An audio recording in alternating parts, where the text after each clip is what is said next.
Guys, so ayan, welcome back to my channel. Kumusta naman kayo guys? Okay, so ayan guys, meron naman tayong bagong reading. So tignan natin kung kanino bang energy itong masasagap natin. So bago tayo guys mag-start, gusto ko lang kayo guys pasalamatan sa walang sawang pagsubaybay sa akin po mga love reading. And kung kayo ay bago pa lang, ayan, mag-subscribe na po kayo guys and mag-like and comment na rin po kayo. Ayan, i-click mo na rin yung ating notification bell para lagi kang updated sa ating mga bagong upload. So, sa mga nagtatanong naman guys about private reading ay nasa description box na lang po yung link kung paano kayo guys magre-reach out sa akin. Diba? At least may nagre-reach out sa akin, diba? Or kung hindi nyo guys mahanap, i-message nyo na lang po ako guys sa Jade Tarot. Okay, Jade Tarot yung pangalan ng aking Facebook. And message nyo po ako dyan. Okay, so guys, meron tayong dalawang card. Ito yung sa person mo, ito yung sa'yo. So, tignan natin ano ba ang nararamdaman sa'yo ng person mo. Ano ba ang nararamdaman sa'yo ngayon ng person mo? Energy ni person, ni spirit guide.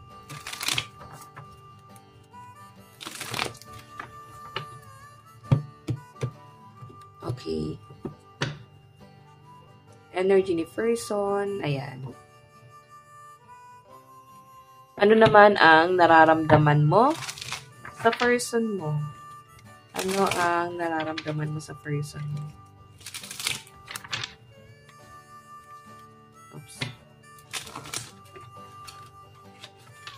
Ano ang nararamdaman mo sa person mo?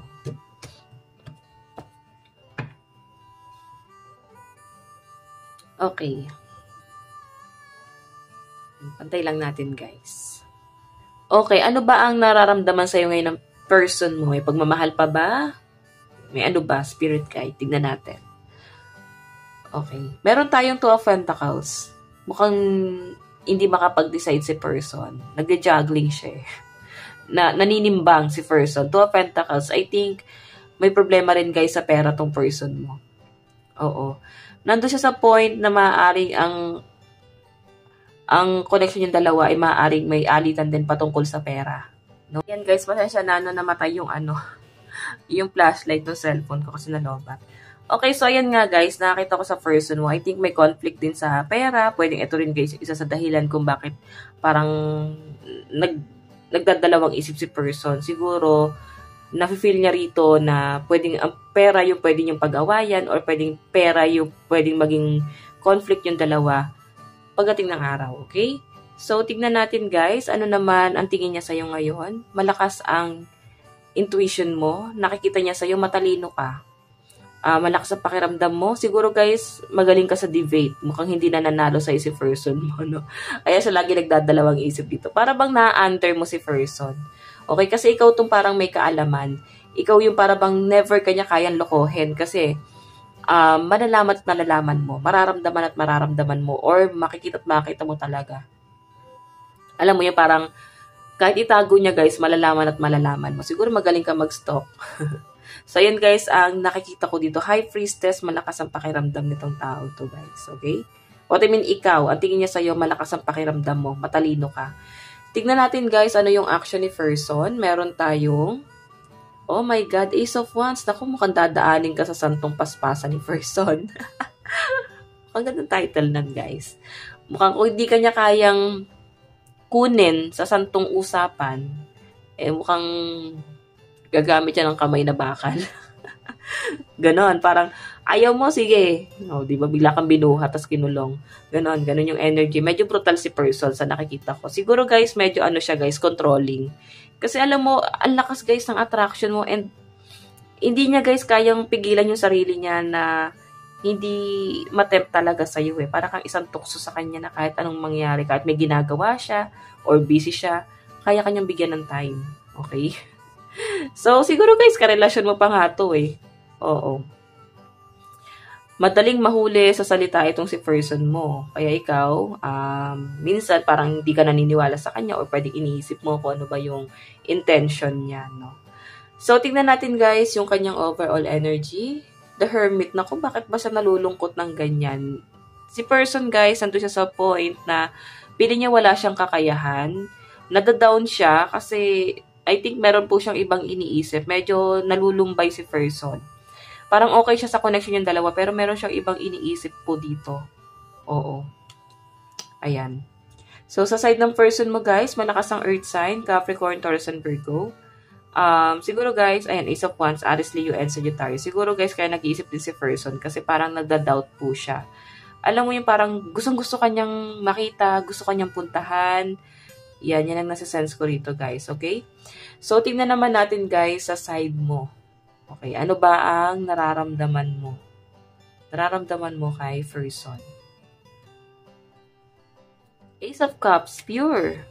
Pure yung intention mo. Walang halong keme-keme, no? Kumbaga, mahal mo talaga siya. Walang halong panloloko, biro, and pure yung nararamdaman mo sa kanya. And kung ano man yung pinapakita mo sa kanya, guys, walang filter doon. Hindi ka plastikan yun. Kundi, totoo lang lahat sa inyo yun, guys. Okay? So, water sign, Cancer, Pisces, and Scorpio dito sa side mo. So, tignan naman natin, guys, ano naman yung intention tuloy. Ano yung tingin mo sa kanya? Explorer of Pentacles, I think medyo matanda na siya, no? Siguro parang sinasabi mo na nandito ka lang once na hindi niya na kaya or magkasakit man siya, ikaw yung nandiyan na pwedeng mag-alaga sa kanya or sumalo sa kanya. So, yun, guys, yung nakikita ko dito. Kasi Explorer of Pentacles, siguro guys si person. Kasi tingin mo sa kanya medyo nag-explore pa siya, medyo nag-access siya ng pera, sa mga walang katuturan. Kaya siguro guys, nagiging alitan nyo dito yung pera. Kasi nagbabalance siya lagi eh. Okay, so tignan naman natin guys, ano naman yung action mo. Meron tayong the Fool. Kaya mo siyang manipulahin, kaya mo siyang paikutin. Ganon si person, mabilis siya guys mapaikot. Matalino siya sa ibang bagay, pero hindi siya matalino pagdating sa love. Okay? Okay. Ayan, yung overall energy mo, Elder of Pentacles. Maayos yung pera mo eh. Parang ang daming struggle sa side mo. Nahihirapan ka dito sa connection na to, guys. Kasi puro bundok. Bundok, guys, struggle, challenge. Pwedeng marami kang pinagdaanan dito sa person mo na to na hindi naging madali sa'yo para i-let go. Okay?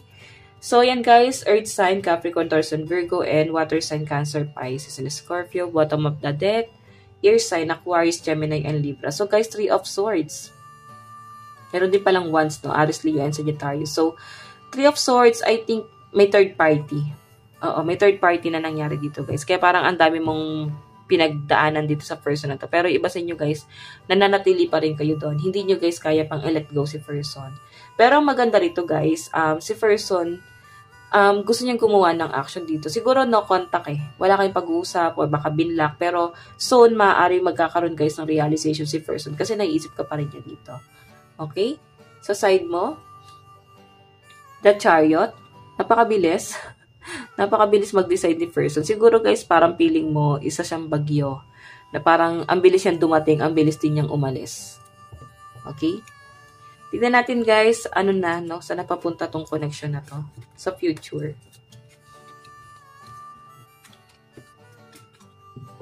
Future. Saan napapunta to? Spirit guide.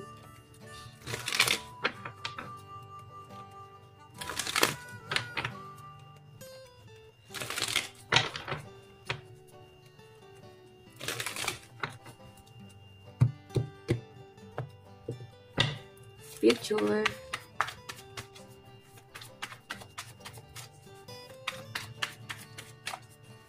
Saan na po papunta to? Spirit guide.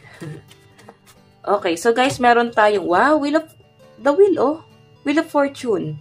May new beginning. So guys, magkakaroon ng matinding calling dito sa inyong dalawa. Kumbaga, magkikita pa rin kayo sa dulo. Kayo pa rin kayo sa dulo, no? So, si person, hayaan nyo lang muna mag-explore. Kung yan guys, ang ginagawa niya ngayon, no? Matatauhan din to. 6 of Pentacles, may nakita kong usapan patungkol sa pera, mana, pwedeng property na maaaring pinagtatalunan nyo rin. And may doubt lang yung iba sa inyo guys na baka si person ay nagbibigay ng pera sa third party. Okay? So, maaaring ito guys yung ipaglalaban nyo. Hindi lang yung pera niya, kundi siya rin. So, I think may paglalaban mo yan guys. Kailangan mo lang lakasan yung loob mo, no? Lalo na sa mga natatakot dito guys, na natatakot lumaban. Okay? Na hindi nyo guys kayang ipaglaban yung sarili mo. So, temptation, ang daming blessing na paparating sa inyo guys. Alam mo yung feeling na ma-overcome mo din lahat to. Okay, malalagpasan mo din lahat ng mga problema na pinagdadaanan mo dito. Okay? So, tingnan pa natin, guys. O, diba? Ang daming option ni person eh. I think si person naguguluhan siya, no? Parang feeling niya pala siya nagbibinata, nagdadalaga. Medyo magulo yung isip niya kasi marami siyang gusto na gawin pero hindi niya guys magawa. So, ang ginagawa niya guys, parang nag-enjoy na lang siya habang nabubuhay siya. Go with the flow, ganun yung energy. So, mararamdaman mo yung person para pang ang bobo niya, parang ganun, parang tanga-tanga niya. Kaya sabi ko sa inyo guys, kaya mong manipulahin tong person mo. So, malakas ang energy ng earth sign, Capricorn, Taurus, and Virgo. Water sign, Cancer, Pisces, and Scorpio. May Libra and, yes, Aries, Leo, and Sagittarius. So, ayan. So, guys, maring ito yung energy mo or energy ng person mo. I mean, zodiac sign. Tignan natin guys, ano yung advice and message. Tignan natin, no? Advice dito sa relationship na to. Meron tayong yin-yang. Magkaiba kayo guys eh. Kaya kayo guys hindi nagkakasundo. Yan, no? Like the yin-yang, the simple twin flames contain an aspect of each other, characters within themselves. So, yin-yang kasi guys, kung parang ano yan eh, parang Aries at saka Libra, no? Sa lahat ng zodiac sign, sila yung magkabaliktad talaga. Or sila yung parang fit sa isa't isa kasi mas nagkakaintindihan. Kung saan magaling si Libra, yun naman yung kahinaan ni Aries. Kung saan naman magaling si Aries, yun naman ang kahinaan ni Libra. Or baka yan yung mga zodiac sign nyo. Or pwedeng may Aries and Libra placement kayo guys, okay? So, yan, yung ano dito guys, no, parang hindi po kayo nagkakaintindihan kasi lagi kayo nagbabalance. Okay, lagi nagtatanungan sino yung mali, sino yung tama. Hindi guys nagiging worth it. Okay, hindi nakakatulong. Tignan natin guys, ano ba ang mensahe sa inyo ng person mo ngayon?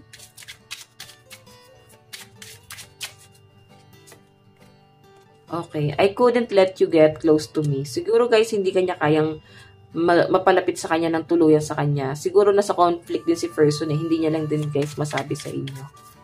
Okay, meron tayong I feel you leaving me behind. So, ikaw na palang umalis dito guys. Or pwedeng nararamdaman ni person mo na ikaw na yung unti-unting umaalis dito. Siguro nahihirapan na rin yung iba sa inyo. Okay? Ayan, no, it was my fault but I blame you. So, I think si person medyo narcissistic siya guys. No? Kasalanan niya, pero hindi niya yung nakikita. Maaring nakikita nga niya, pero sisihin niya yung ibang tao kung bakit niya nagawa yung kasalanan na yun. Okay, medyo narcissistic and gaslighting yung energy ni person guys. Okay, so ayan guys, ito lang naman po inyong love reading. Hanggang sa muli. God bless and love you all. Thank you.